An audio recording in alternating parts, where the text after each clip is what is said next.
endomembrane system of chapter Cell, the Unit of Life. So it's a chapter of class 11th by biology. So let's get started. While each of the membrane organelles is distinct in terms of its structures and function, many of these are considered together as an endomembrane system because their functions are coordinated. The endomembrane system includes endoplasmic reticulum, Golgi complex, lysosomes and vacuoles. Since the functions of the mitochondria, chloroplast, peroxisomos are not coordinated with above components, these are not considered as a part of endomembrane. So ये जो चीज़ें है ना, mitochondria, chloroplast, peroxisomes, ये सब components नहीं है endomembrane का. एंडोमेम्ब्रेन के कौन कौन इंक्लूड होता है? Endoplasmic reticulum, Golgi complex, lysosome and vacuoles. तो first we will start with endoplasmic reticulum means ER. ठीक है. Electron microscope studies of eukaryotic cells reveals the presence of the network of reticulum of tiny tubular structures scattered in the cytoplasm that is called endoplasmic reticulum. Hence ER divides the intercellular spaces into two distinct components. तो क्या है, जो electron microscope से हम study करते हैं eukaryotic cells को, तो वो रिवील क्या करता है कि कुछ नेटवर्क टाइप ऑफ है, या फिर बोल सकते हैं नेटवर्क रेटिकुलम जो है वो कुछ बना हुआ है ऑफ टाइनी ट्यूबुलर स्ट्रक्चर्स जो कि स्कैटर्ड हुए हैं साइटोप्लाज्म में. जो साइटोप्लाज्म में स्कैटर्ड है उन्हें हम बोलते हैं endoplasmic reticulum. So means endoplasmic reticulum कहाँ मिलते हैं? साइटोप्लाज्म में. ठीक है. तो यहाँ पे जो ER है मीन्स एंडोप्लाज्मिक रेटिकुलम वो दो पार्ट्स में डिवाइडेड है. उसके मतलब दो कॉम्पोनेंट्स है. पहला है ल्यूमिनल जो इनसाइड ER है, और दूसरा है एक्स्ट्रा ल्यूमिनल जो कि साइटोप्लाज्म में है. ठीक है. So ER often show ribosomes attached to their outer surface. जो ER है वो कभी कभार शो करता है कि कुछ राइबोसोम्स अटैच हुए हैं उसके आउटर सरफेस पे. लाइक देखो, ये अपना ER का स्ट्रक्चर है, राइट. यहाँ आप देख सकते हो राइबोसोम्स, लेकिन यहाँ पे नहीं है राइबोसोम्स. ठीक है. सो जहाँ पे राइबोसोम्स अटैच होते हैं उस वाले ER के सरफेस को हम बोलते हैं रफ एंडोप्लाज्मिक रेटिकुलम. ठीक है. और जैसे कि यहाँ बात हो रही है, यहाँ पे नहीं है राइबोसोम्स तो इन्हें बोलते हैं स्मूथ एंडोप्लाज्मिक अपीयरेंस. मतलब वहाँ की जो अपीयरेंस है वो स्मूथ होगी, और जहाँ पे राइबोसोम्स प्रेजेंट होंगे मतलब रफ होगा वहाँ का सरफेस. ठीक है. इट्स अ कॉमन थिंग यार. कुछ भी अब कपड़े पे ही है, अगर आप स्टोन्स बीट्स लगा दोगे वहाँ पे तो आपको रफ सरफेस मिलेगा, वरना बिल्कुल स्मूथ सरफेस मिलेगा, राइट. सो या ये rough endoplasmic reticulum is frequently observed in the cell, actively involved in protein synthesis and secretion. जो RER है वो फ्रीक्वेंटली ऑब्जर्व किया जाता है कि वो एक्टिवेट है कब? जब प्रोटीन सिंथेसिस होता है और कुछ सिक्रेशन होता है. जब RER मतलब जहाँ पे राइबोसोम्स अटैच्ड है वो वाला जो ER है वो बहुत एक्टिव होता है. They are extensive and continuous the outer membrane the nucleus. तो ये एक्सटेंसिव है, एक्सक्लूसिव है, एंड प्लस ये कॉन्टीन्यूस है. अब बात करें है स्मूथ वाले की, तो स्मूथ में क्या है? मेजर साइट्स ऑफ सिंथेसिस है लिपिड्स की. तो यहाँ पे लिपिड्स जो है वो सिंथेसाइज होता है. Animal cells lipids like steroidal hormones are synthesised in SCR. तो एनिमल्स में लिपिड लाइक स्ट्रक्चर्स होता है, वो कौन कौन होता है? स्टेरॉइडल हार्मोन्स, जो कि सिंथेसाइज कौन करता है? किस में होता है? SCR में. ठीक है. सो या इट्स अबाउट SCR. तो RER हमने पहले पढ़ लिया था. तो ये हो गया अब अपना ER का एंडोप्लाज्मिक रेटिकुलम. बात करते हैं गोल्गी अपैरेटस की. गोल्गी अपैरेटस जो है वो किसने कवर किया था? कैमिलियो गोल्गी ने 1898 में इसने फर्स्ट ऑब्जर्व किया था कि डेंसली स्टेन रेटिकुलर स्ट्रक्चर जो है नियर बाय द न्यूक्लियस के आसपास कुछ डेंसली स्टेन मतलब बहुत गाढ़ा स्टेन वहाँ पे आ गया था रेटिकुलर स्ट्रक्चर्स का. सो दे वर लेटर नोन एज, और उनको बाद में बताया गया गोल्गी बॉडीज़. जो कैमिलियो गोल्गी ने जो ये रेटिकुलर स्ट्रक्चर्स बताए, उस रेटिकुलर स्ट्रक्चर को बाद में इनके बाद बताया गया कि उसका नाम रखा गया Golgi bodies. They consist of many flat disc shaped sachets and cristina of 0.5 mm to 1 mm diameter. सो ये देखो, ये बिल्कुल फ्लैट है, कोई राइबोसोम्स नहीं है, रफ नहीं है, तो इट्स क्वाइट फ्लैट, राइट। और यहाँ पे डिस्क भी हैं, ये देखो ये पूरी डिस्क ये, राइट। तो ये देखिए चीज़ है, these are stacked parallel to each other। तो यहाँ पे देखो ये इसके पैरेलल है, right, they are parallel to each other. Varied number of क्रिस्टीन्स आर प्रेजेंट इन गोल्गी, को बहुत सारे नंबर्स ऑफ क्रिस्टीन्स होते हैं। और क्रिस्टीन्स क्या होते हैं, ये देखो क्रिस्टीन्स जो ये डिस्क शेप होते हैं ना, ये इन्हें हम बोलते हैं क्रिस्टी। तो ये बहुत सारे नंबर्स प्रेजेंट होते हैं गोल्गी कॉम्प्लेक्स में।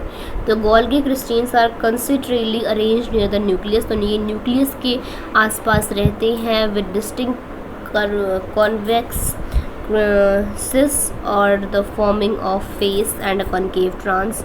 तो cis face and trans face और maturing face, cis and trans face organelles are entirely different but अब जो सिस और ट्रांस फेसेस है वो फेसेस है ऑर्गेनल्स के, जो कि क्वाइट डिफरेंट हैं एक दूसरे से, बट देर इंटरकनेक्टेड। ठीक है, Golgi apparatus principally performs the function of packaging.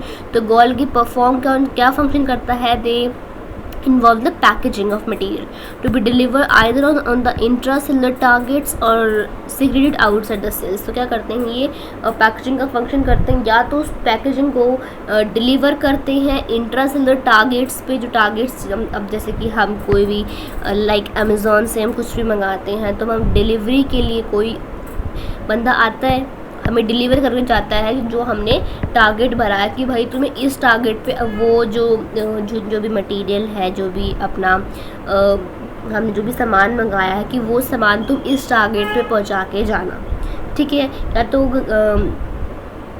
ठीक है, तो वो टारगेट पे, या तो जैसे कि कोई फ्लैट्स में रहता है, या फिर कोई किसी का खुद का घर है, खुद के घर में तो वो मतलब घर के बाहर ही देगा, और कोई फ्लैट में रहता है तो ऊपर चढ़ के सीढ़ियों से वो वहाँ आगे देगा, राइट। सो आउटसाइड भी सेल के दे सकता है, यहाँ पे सेल को मान लो अपना घर वगैरह फ्लैट जो भी है। ठीक है, material of the packaged in the form of vesicles from ER fuse with the cis face of the Golgi apparatus and move towards maturing face. अब जो मटेरियल होता है, जो पैकेज होता है वेसिकल्स की फॉर्म में, ईआर से वो फ्यूज हो जाता है cis face of Golgi apparatus से। जो पैकेजिंग मटेरियल होता है वो फ्यूज हो जाता है ईआर से, और ईआर फ्यूज हो जाता है cis face of Golgi apparatus, और कहाँ मूव करता है, मैच्योरिंग फेस की तरफ, कि हाँ भाई अब तो मैं जवान हो गया, मैं तो मैच्योर होने लग रहा हूँ। ठीक है, this explains why the Golgi apparatus remains close associated with the endoplasm. तो ये एग्जाम्पल है कि ये इसलिए हमें पता होता है कि जो गोल्गी अपैरेटस है वो बहुत क्लोज एसोसिएटेड है विद ईआर। ठीक है, number of protein synthesis by ribosomes in the endoplasmic reticulum are modified in the क्रिस्टीन of the Golgi apparatus before they are release from the trans face. अब क्या होता है, बहुत लार्ज नंबर ऑफ प्रोटीन्स जो होता है वो सिंथेसाइज होता है बाय राइबोसोम्स। राइबोसोम्स पे होता है, जो एंडोप्लाज्मिक पे राइबोसोम्स अटैच होते हैं वो सिंथेसिस करते हैं प्रोटीन को। ठीक है, वो मॉडिफाइड कहाँ होते हैं, फिर क्रिस्टीन्स में। देखो ये इन एक सेकेंड, हाँ ज़्यादा ऊपर आ गए। देखो ये जो क्रिस्टीन्स हैं इनमें ये जो यहाँ से जो प्रोटीन अपना सिंथेसिस होता है वो यहाँ आके क्या होता है, यहाँ आके वो एक मॉडिफाइड उसमें हो जाता है, मॉडिफाइड प्रोटीन की। ठीक है, और उसके बाद वो रिलीज बिफोर द ट्रांसफेज, और ट्रांसफेज से आने से पहले ही वो रिलीज हो जाता है। Golgi apparatus is important site for formation of glycoproteins and glycolipids. अब गोल्गी अपैरेटस है बहुत इंपॉर्टेंट साइट है for the formation of glycoproteins and glycolipids. अब बात करते हैं लाइसोसोम्स की। These are the membrane bound vesicle structure formed by the process of packaging in the Golgi apparatus. So they are of membrane bound vesicles है जो कि कहाँ formed होते हैं, by the process of packaging. जो Golgi apparatus packaging करती है वहाँ पे ये फॉर्म्ड होते हैं। ठीक है, the isolated lysosomal vesicles have to be found in very rich in almost all types of hydrolytic enzymes like hydrolase, lipase. Hydrolase के 3 पार्ट्स है, lipase, protease, carbonates. Optimally active in acidic pH. ठीक है, अब जो है जो isolate हो जाते हैं लाइसोसोम्स वेसिकल्स वो कहाँ फाउंड होते हैं, वो हर मतलब almost all type of hydrolytic enzyme. Hydrolytic enzyme मतलब जो वाटर वो सॉल्युबल नहीं, जो मतलब वाटर से रिलेटेड कोई इंजाइम होता है वो, अब वो है हाइड्रोलेज। अब हाइड्रोलेज के 3 पार्ट है, लाइपेज, प्रोटीएज और कार्बोएज, ठीक है। प्लस ये ऑप्टिकली एक्टिव रहते हैं एसिडिक पीएच में, ठीक है। जो एंजाइम होते हैं वो कैपेबल है of proteins, carbohydrates, lipids and nucleic acid, ये सब में ये कैपेबल है एंजाइम डाइजेस्टिंग में, ठीक है। अब बात करते हैं वैक्यूल्स की। वैक्यूल्स जो होते हैं वो membrane bound space found in cytoplasm, तो ये मेम्ब्रेन बाउंड स्पेस होते हैं जो कि फाउंड होते हैं कहाँ पे, साइटोप्लाज्म में। एक और बात, जो ईआर है वो भी कहाँ फाउंड होता है, साइटोप्लाज्म, ठीक है। इट कंटेन वाटर को एक कंटेन करते हैं, सैप, एक्सक्रीटरी प्रोडक्ट्स, सैप करते हैं प्लस एक्सक्रीटरी प्रोडक्ट्स प्लस जो मटेरियल जो यूज़फुल नहीं है सेल के लिए वो सब वैक्यूल, मतलब एक जगह ये एक्सक्रीटरी प्रोडक्ट्स को कंटेन करता है, ठीक है। जो vacuoles are bound by single membrane, अब जो वैक्यूल्स है वो बाउंड होता है बाय सिंगल मेम्ब्रेन, और उस सिंगल मेम्ब्रेन को हम बोलते हैं टोनोप्लास्ट। किससे क्या बोलते हैं, tonoplast. The plant cell of the vacuole can occupy up to 90% of volume. अब जो प्लांट सेल है वैक्यूल्स में, वो प्लांट सेल में जो वैक्यूल है वो 90% of volume of the cell contain करता है, ठीक है। प्लांट्स में जो टोनोप्लास्ट होता है वो फैसिलिटेट करता है transport of number of ions, transport of the number of ions plus other material against gradient concentration gradient into the vacuole, ठीक है। hence the concentration is scientifically higher in vacuoles than the cytoplasm। अब जो concentration होती है cytoplasm से ज़्यादा होती है, जो साइटोप्लाज्म कंसनट्रेशन होती है वो उससे ज़्यादा कंसनट्रेशन होती है वैक्यूल्स, ठीक है।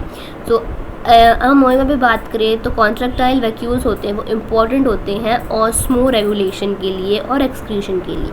जो वैक्यूल्स होते हैं अमोएबा में वो किस में होते हैं, एक्सक्रीशन में प्लस ऑस्मो रेगुलेशन में।